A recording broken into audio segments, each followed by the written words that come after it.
This is the day after speech day. We do a speech day, and we've been doing it every year, or just about every year, apart from during Corona and the 2011 earthquake, actually. So I think we've done 15. This is our 15th speech day, and it was pretty good.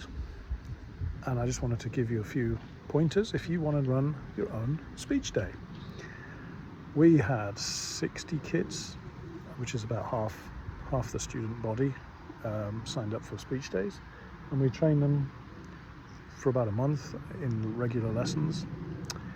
And each age group has their own speech, so it helps for their abilities. From little kids saying, age 4, "Hello, my name's Tomo. I'm 4.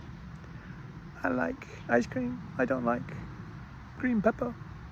Thank you for listening. Thank you very much." Like that. All the way up to junior high school, year 3, talking about how to improve their hometown. Some schools, and not so much Juku, but some places and I've noticed with Japanese secondary schools, they take it very seriously and take all the fun out of the speech day, and it becomes sort of like people are scientifically measured on what are their pronunciation quality and the level of vocabulary, and did they stick to the text? Did they remember every single word? What a load of bollocks that is. We teach them. I mean, the little kids, they can't really remember. They don't have the vocabulary to ad lib. The little kids, they have to memorize the stuff. But we give them fun things to memorize, and they've come up with the speeches themselves. And if it changes, if they say if they forget and say I like curry udon instead of I like ice cream, fine, whatever. Because what I did used to think, what was the point of doing these things apart from a cynical extra way of making a bit of money and good advertising for the business, which is true.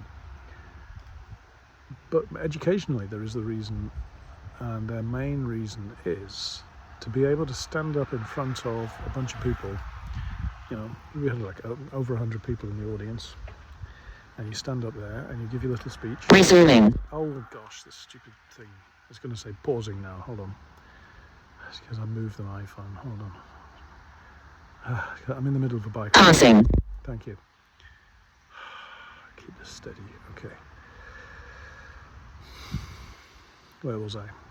The point is, what the educational point of what they learn from this is the ability to speak in public, and also a sense of confidence that they are able to do it in a foreign language. Now, cynically you could say it's not very high level language that they're saying.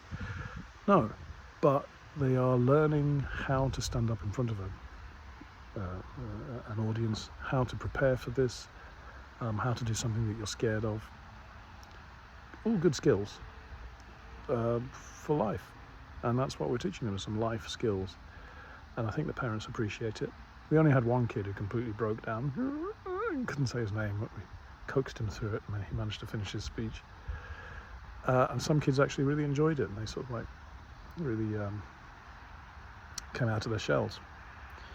I'm going to put a link to an Instagram page where we put some of the speeches, and I think we're going to put on a speech by the time this is done.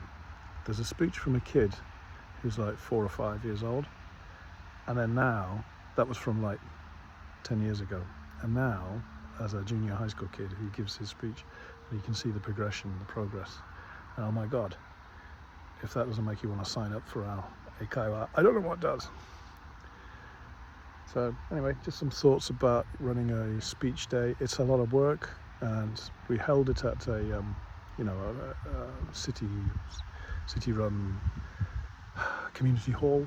So you have to go through the rigmarole of renting that out, but it's relatively cheap. I think every place in Japan has something like that. And if you do organise it, it becomes the annual sort of general meeting, the annual get-together, and it's a chance to solidify bit of camaraderie amongst them in the school, and also encourages kids to stick with you because they think, well, next year I'm going to try and win the prize. By the way, we give prizes of like Disneyland tickets. So each year group has a chance to win a Disneyland ticket, Disney ticket. That's fairly close to here. Kids want to go to Disneyland. What's wrong with people? Not Harry Potter land. Yeah, and that's where we generate the money for that from the parents. We charge a little bit. We used to charge 1,000 yen. Now we charge 3,000 yen, but we give large amounts of prizes. And helicopters. And everybody gets a little gold medal that says Tower English Speech Contest. It's one of ours. Okay. I think it's trying to tell me I'm waffling, so I'll see you. Anyway, just some thoughts. What do you think? Would you run a speech day? Think about it. Okay, see you next time.